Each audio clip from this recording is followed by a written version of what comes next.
në fakt ky është takimi i tretë që ne organizojmë me përfaqësuesit e kryesor të tregut të shumicës së hidrokarburave, por edhe përfaqësuesit kryesor të tregut të pakicës, me qëllim analizën e situatës. Shqetësimi ynë kryesor si fillim, siç juve e thatë, ishte disponueshmëria e rezervës së detyrueshme, pasi edhe nga eksperiencat e krizave të mëparshme, meraku i parë që patëm ishte që me bllokimin e kanalit të Hormuzit do të kishte një bllokim të zinxhirit të furnizimit, po ndërkohë që nga bisedat që kemi pasur me gjithë tregtarët dhe nga kontrollet që administrata shtetërore ka bërë në rezervat e tyre, rezulton që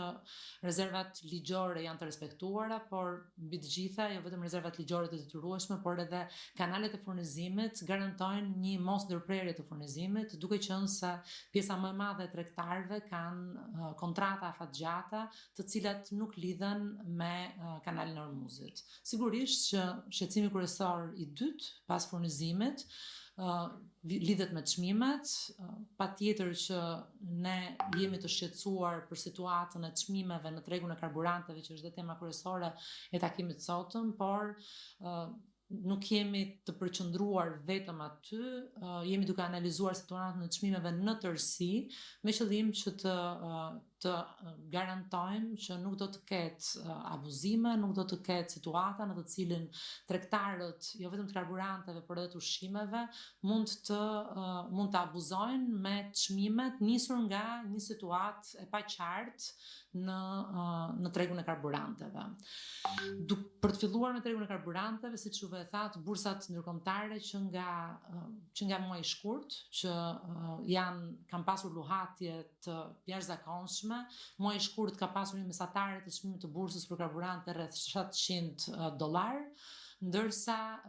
piku në ditë të caktuara, por edhe në 2 ditët e fundit ka arritur deri në 1200. Pra kemi pasur një luhatje të çmimeve të bursës rreth 40%, ndërkohë që çmimet në Tiranë, në Shqipëri, nuk kanë pasur një rritje më të madhe se sa, pra janë luhatur ndërmjet një rritje prej 10 deri në 15%.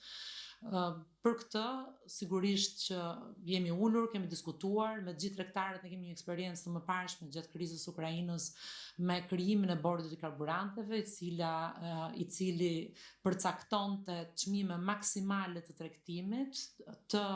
përcaktuar nëpërmjet një formule të kostos dhe një maksimumi të marzhit, qoftë për shumicën dhe qoftë për pakicën. Gjykojmë që nuk jemi ende në kushtet për të ringritur atë bord, ndonse hapësira ligjore ekziston dhe patjetër që nëse ne do të shohim që ka luhatje dhe ka abuzime në marzhet e fitimit, do të futemi në atë regjim, pasi qëllimi ynë kryesor është mbrojtja e konsumatorit dhe garantimi që çmimi reflekton kostot aktuale.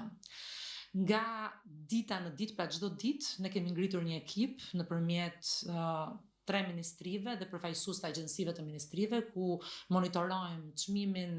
e zhdoganimit, pra i cili është i përbërë kryesisht nga çmimi i bursës, nga taksat dhe nga TVSH-ja, dhe gjithashtu monitorojmë çmimin në tabela në tregun e pakicës. Ky çmim ka qenë mesatarisht, pra marzhi bruto që është aplikuar nga kompanitë e tregtimit, pra nga zhdoganimi deri në tregtimin e pakicës, ka qenë rreth 8.5%, që është një marzh i cili nga gjithë llogaritjet e kostove që ne kemi, është një marzh që është mjaft i kontrolluar dhe më i ulët krahasuar me marzhin normal të operimit që kompanitë e tregtimit aplikojnë. Ndaj, siç të juve e thatë, nëpërmjet takimeve, por edhe monitorimit dhe bashkëveprimit dhe bashkëbisedimit të vazhdueshëm që kemi pasur me kompanitë kryesore tregtare, kemi arritur që të kemi një marzh të kontrolluar dhe që rritja e çmimeve të mos reflektohet në po atë rritje të marzheve të fitimit të kompanive. Dhe për këtë dua t'i falenderoj për bashkëveprimin.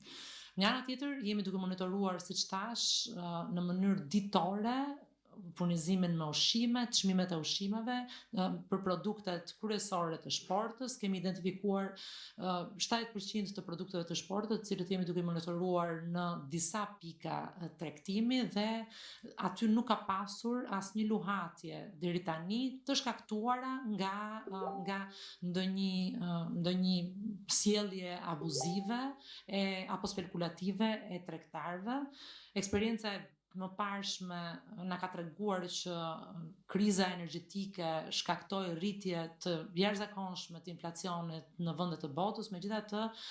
dhe në atë rast në Shqipëri u materializua një rritje më e vogël e inflacionit në se vendet e rajonit dhe se vendet e Europës, pikërisht nga kontrolli dhe nga mbikëqyrja që ne i bëm tregjeve. Patjetër që në ditët e fundit kemi dëgjuar propozime të shoqatave të ndryshme, të përfaqësive të ndryshme të bizneseve mbi ndryshime të strukturës të çmimit të karburanteve të lidhura me taksat. Ne kemi analizuar gjërësisht, siç në fakt bëjmë jo vetëm në rast të krizash, por edhe në punën tonë normale, nëse do të ishte me vend apo jo që ne të dilnim me një ndryshim të strukturës së taksave. Propozimet kryesore nga shoqatat e ndryshme kanë qenë të lidhura me taksën e qarkullimit, e cila në modelin shqiptar është një taks që aplikohet për litër, pra aplikohet në pompë, në karburante, ndërsa në modelet të tjera është një taks e cila aplikohet në makina. Në fakt, arsyeja kryesore pse ne kemi vendosur që këtë taks ta aplikojmë për litër është sepse në parim të gjithë politikave që ne ndërmarrim është parimi që ai që konsumon më shumë paguan më shumë dhe kjo është arsyeja pse e aplikojmë të taks për litër. E vërteta është që ato makina që qarkullojnë më shumë, që përdorin më shumë karburant, që përdorin më shumë rrugë, që kanë më shumë emetime të naftës, pra ndotje mjedisore, ato janë dhe konsumatorët që paguajnë më shumë. Një makinë që përdoret pak, paguan më pak, pasi konsumon më pak karburant. Këtë besojmë që është një politikë e drejtë, pasi në kushtet dhe mbi gjitha në kushtet kur ka një rritje të çmimeve eksponenciale, individët mund të zgjedhin që të konsumojnë më pak. Ndaj besojmë fort që kjo është një politikë e cila ndonse ne na bën në çmimin e konsumatorit të jemi në treg me një çmim më të lartë se sa vendet e tjera të rajonit, mendojmë që është një politikë më e drejtë. Nga ana tjetër, jemi duke analizuar dhe peshën që karburantet kanë në shportën e konsumit. Në shportën e konsumit të një familje mesatare shqiptare, karburantet zën 3% të konsumit, pra nuk është një kosto, një peshë e lartë në shportën e familjeve shqiptare. Ndaj dhe deri në këtë moment analizat që kemi bërë na çojnë që të mos kemi një vendimarrje mbi një ndryshim potencial të kësaj takse.